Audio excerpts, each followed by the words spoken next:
Praise the Lord. सभी को जय मसीह की। आज हम आपको बताना चाहते हैं कि परमेश्वर ने जगत से ऐसा प्रेम रखा कि उसने अपना इकलौता पुत्र दे दिया ताकि जो कोई उस पर विश्वास करे वो कभी नाश नहीं होगा। यूहन्ना 3:16 में कहता है कि जीवन उसके पुत्र में है।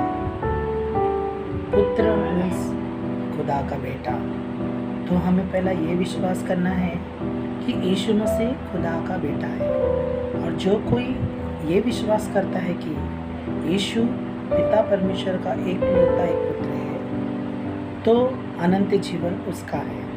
क्योंकि वचन में भी लिखा है मरने के बाद हमें जीवन में प्रवेश होने वाला है, उसको कहते हैं अनंत जीवन। आप और मैं अनंत जीवन पाना है, ये परमेश्वर की इच्छा है।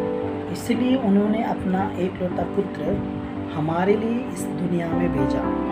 अभी 25 दिसंबर बोला जाता है यीशु मसीह का जन्म। 2000 साल पहले इज़राइल में बेतलेहम गांव में यीशु मसीह का जन्म हुआ। यीशु मसीह का जन्म बड़े राजा के घर पे महल में नहीं हुआ। यीशु मसीह का जन्म एक गाय के गोटे में हुआ। और यीशु मसीह का जन्म इस प्रकार हुआ, पवित्र आत्मा की रूह से हुआ।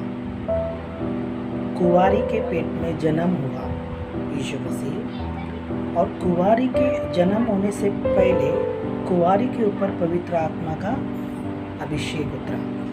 तो मैं आज आपको बताना चाहता हूँ वो रूह से पैदा हुआ है। रूह मीन्स पवित्र आत्मा की सामर्थ्य।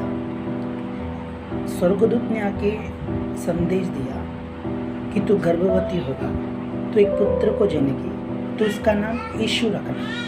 यीशु का नाम का अर्थ ऐसा है कि पापों से छुटकारा देने। तो यीशु का अर्थ है पापों से छुटकारा देने। और स्वर्गदूत ने यह भी बताया उसका नाम यीशु रखा जाएगा और वो उनके पापों से शुद्ध करेगा। हालेलुया। तो आज आपको जानना है कि यीशु मसीह का जन्म कैसे हुआ। बहुत लोग यीशु मसीह के जन्म को लेकर सोचते रहते हैं कैसे हुआ, पहले विश्वास नहीं करते। लेकिन आपको और मुझे विश्वास करना बहुत ज़रूरी है। जब तक हम विश्वास नहीं करेंगे तो हमारी ज़िंदगी में हम कुछ नहीं देखेंगे। तो आज आपको बोलना मैं चाहता कि अनंत जीवन हमें बहुत इम्पोर्टेंट, उसमें ध्यान देना है। आज हमारी आयु के जो वर्ष होते हैं 70, 80 और बल के कारण 90, 100 तक भी जा सकते हैं। लेकिन उसके बाद क्या? लोग बोलते हैं नरक स्वर्ग, ऐसा कुछ नहीं है।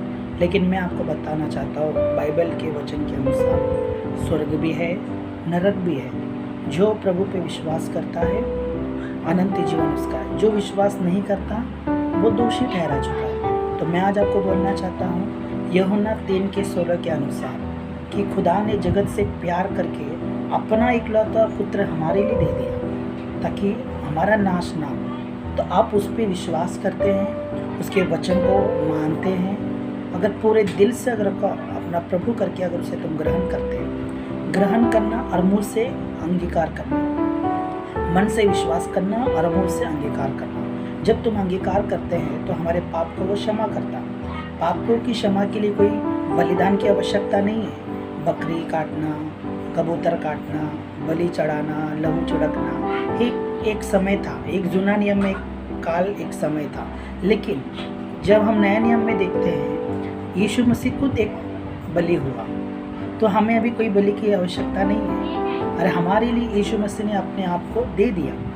अभी हम पाप से छुटकारा हो गए, शैतान के जाल से हम छुटकारा हो गए। अभी हम परमेश्वर के हाथों में। इसलिए वचन कहता है मैंने तुझे छुड़ाया और मैं तुझे चंगा करने वाला परमेश्वर हूँ। मैं तेरे साथ रहूँगा, तुझे हाथ पकड़ के चलाऊँगा। तो मैं आज आपको बोलना चाहता हूँ कि आपको वचन को बहुत अच्छी तरह से पढ़ना है, वचन को समझना है और वचन को फॉलो करना है। जितना वचन की गहराई में जाएंगे उतना आप परमेश्वर के करीब हो जाएंगे। जब हम प्रार्थना करते हैं हम उससे बात करते हैं, लेकिन वो हमसे कैसे बात करता है?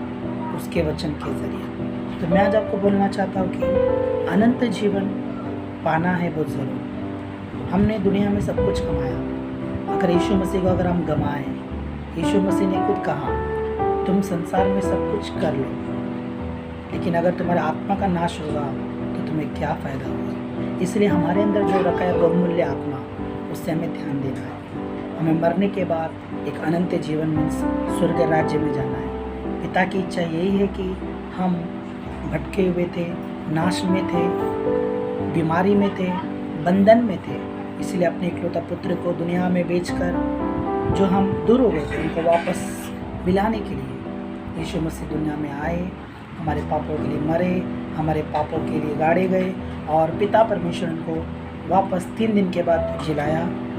और मरने के बाद यीशु पृथ्वी पर 40 दिन था और बादल ने उठा लिया गया।